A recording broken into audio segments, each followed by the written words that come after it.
Hello, नमस्कार मंडळी. खूप दिवसांनी व्लॉग येतो आहे. तर खरं तर हळदी-कुंकू याच्या गडबडीमध्ये व्लॉगच शूट करता येत नाही आहे. हा होता मंडेचा व्लॉग. आधी सकाळी आम्ही दोघ्या मायलेकीने नाश्ता केला आणि त्यानंतर मी माझे पटापट सगळे कामं आवरले, कारण की आज आम्हाला जायचं होतं हळदी-कुंकूला. गेले 8 दिवस आम्ही हळदी-कुंकूसाठीच फिरतो आहे. कधी सकाळी, कधी दुपारी असं चाललं आहे. पटापट कामं आवरले आणि मंडे होता म्हणून स्वयंपाकाची घाई पण होती. उपवास आणि ते सगळ्या गोष्टी.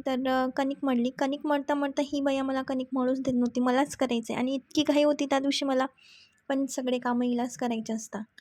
आणि तिचं आवरलं, तिला झोपू घातलं आधी. मग त्यानंतर भाजी केली पनीरची, डाळ-भात लावून घेतला आणि कणिक मळून घेतला आणि तिकडनं आल्यावर म्हटलं आता पोळ्या आणि डाळीला फोडणी देईन.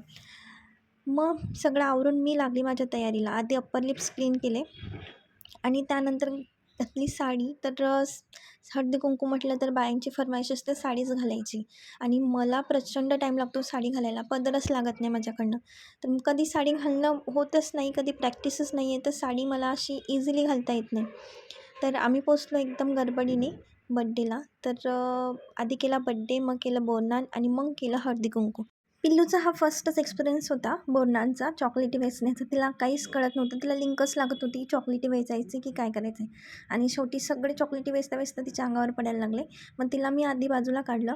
तिकडनं आलो, पटापट सगळी कामं केली, राहिलेला स्वयंपाक पूर्ण केला. असं होतं आमचा आजचा दिवस. Thank you for